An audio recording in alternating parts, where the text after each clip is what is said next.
प्रिय छात्रों, आज हम आपके लिए 12th क्लास यूपी बोर्ड के बारे में चैप्टर पढ़ाएंगे, वैद्युत क्षेत्र तथा वैद्युत आवेश।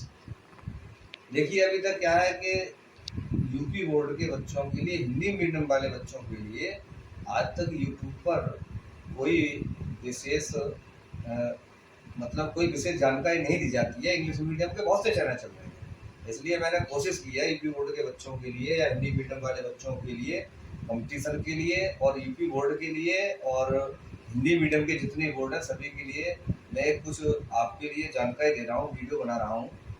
देखिए, मैं कोशिश करूँगा आपके लिए पूरा समझाने की कोशिश करूँगा, लेकिन आप जो मैं पढ़ाऊँ उसको ध्यान दें। अपने पास अपना पेन और कॉपी लेकर के बैठें। देखिए, जो फिगर वगैरह आएंगे, जो आर्टिकल्स आएंगे, उनको मैं ब्लैक बोर्ड पर नोट करूँगा और आप उनको अपनी कॉपी पर नोट करेंगे।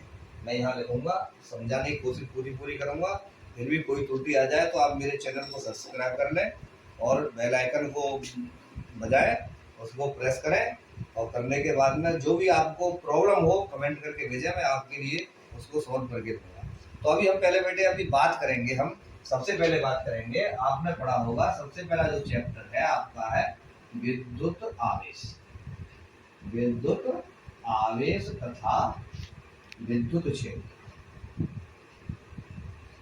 विद्युत क्षेत्र, देखिए अभी आप जब ग्रेजुएशन में जाएंगे, इंटर करने के बाद जब इस पढ़ाई को पूरा करेंगे तो आपको वहां जाकर के कुछ इंग्लिश के वर्ड मिलेंगे। इसलिए फिजिक्स में आप इंग्लिश के वर्डों को साथ साथ भी पढ़ते रहे, नोट करते रहे, बता रहा हूँ। देखिए, जो विद्युत आवेश है हम इसे बोलेंगे electric charge and electric field.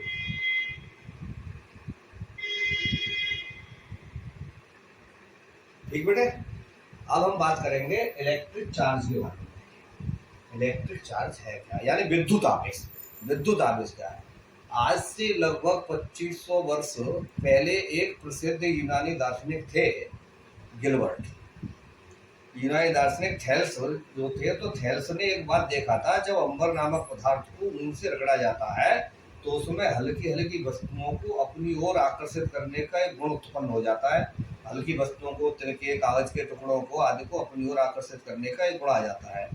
परंतु इस बात को लगभग 2000 वर्षों तक कोई बात महत्व नहीं दिया गया। सन 1600 ईस्वी में इंग्लैंड के डॉक्टर गिलबर्ट ने प्रयोगों के आधार पर देखा कि जब अंबर की भांति अन्य पदार्थों जैसे लाख, कांच, आभूषण आदि को रगड़ते हैं तो उनमें भी हल्की वस्तुओं को अपनी ओर खींचने का गुण उत्पन्न हो जाता है।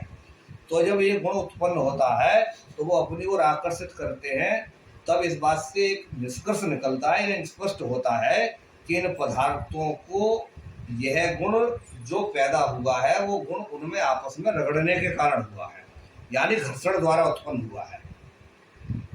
ये जो गुण है घर्षण द्वारा उत्पन्न हुआ है। तो उन्होंने एक निष्कर्ष निकाला कि चार्ज क्या है, कि जब दो वस्तुओं को आपस में रगड़ा जाता है तो उनके रगड़ने के कारण जो गुण उत्पन्न होता है उसे हम विद्युत कहते हैं। विद्युत, इसे हम घर्षण विद्युत भी कहते हैं। अभी हम यही एक शब्द आएगा स्थिर वैद्युत। स्थिर वैद्युत क्या है? जब वस्तुओं को, यानी भौतिक विज्ञान की वह शाखा जिसके अंतर्गत जब दो वस्तुओं को रगड़ा जाता है और उन वस्तुओं में घर्षण के कारण उन वस्तुओं पर आवेश स्थिर हो जाता है, तो ऐसी उसके लिए शाखा के लिए, विज्ञान की शाखा के लिए स्थिर वैद्युत की कहते हैं। अब बात आती है चार्ज। अब होता क्या है कि चार्ज है क्या? चार्ज जो आवेश है, आवेश किसी वस्तु का वह गुण है जिसके कारण वस्तु विद्युत तथा चुंबकीय प्रभाव उत्पन्न करती है तथा उनका अध्ययन करती है। अभी देखिए, ये जो आवेश है, आवेश के बारे में जानकारी कहाँ से प्राप्त हुई? यूएसए यानी अमेरिका के एक वैज्ञानिक थे, बेंजामिन फ्रैंकलिन। बेंजामिन जो फ्रैंकलिन थे, उन्हें पतंग उड़ाने का शौक। वो क्या थे? पतंग उड़ा रहे थे। जब उनकी पतंग आकाश में उड़ रही थी तो मौसम बिगड़ा। मौसम बिगड़ने का बादल आपस में टकराने के कारण जब घर्षण पैदा हुआ उनमें, तो वहां बिजली उत्पन्न हुई। इस तरह से बिजली जब दिखाई दी तो उन्होंने, जब बिजली वहां कड़की तो ये जो डोरी उनके हाथ में थी, जो धागा था पतंग का, जब उनके हाथ में था तो उसमें कंपन पैदा हुआ। जब कंपन पैदा हुआ तो एकदम खिंचाव जैसा लगा घर्षण से, तो बोले कि यहाँ कुछ न कुछ इसमें घर्षण जो पैदा हो रहा है बिजली कड़कने के कारण हो रहा है। इसलिए उन्होंने फिर क्या काम किया कि इस पर एक धागा लिया और धागे में चाबी वाबी उनकी जेब में जो थी चाबी वगैरह वो यहाँ से बांधी। तो वहां से उन्होंने देखा कि इसमें कुछ चुंबकत्व का गुण भी पैदा हो रहा है। तो उन्होंने इस बात का निष्कर्ष निकाला कि जो विद्युत आवेश है, विद्युत आवेश किसी पदार्थ यानी वस्तु का वह गुण है जिसके कारण वस्तु विद्युत में और चुंबकीय प्रभाव उत्पन्न करती है, विद्युत आवेश कहलाता है। अब क्या हुआ कि आवेश दो प्रकार के होते हैं, एक धनावेश और एक ऋणावेश। अब धनावेश और ऋणावेश के लिए कहाँ से निकाला गया? अब देखिए समझने की बात है। हमने क्या काम किया कि हमने एक कांच की छड़, ये हमारी कांच की छड़, इस कांच की छड़ को एक धागे से बांधकर किसी आधार से लटका दिया है, जड़ आधार से, और इसके पास हम एक दूसरी कांच की छड़ को, ये कांच की छड़ को रेशम से रगड़ करके यहाँ लटका दिया गया, दूसरी कांच की छड़ को रेशम से रगड़ करके इसके पास लाए। ये क्या है? हमारी गिलास की छड़ है, ये भी गिलास है, कांच है। जब इन दोनों को पास लाए तो ये दोनों एक दूसरे से दूर रहेंगे, यानी इनमें क्या होगा? प्रतिकर्षण पैदा होगा, प्रतिकर्षण पैदा होगा। क्यों?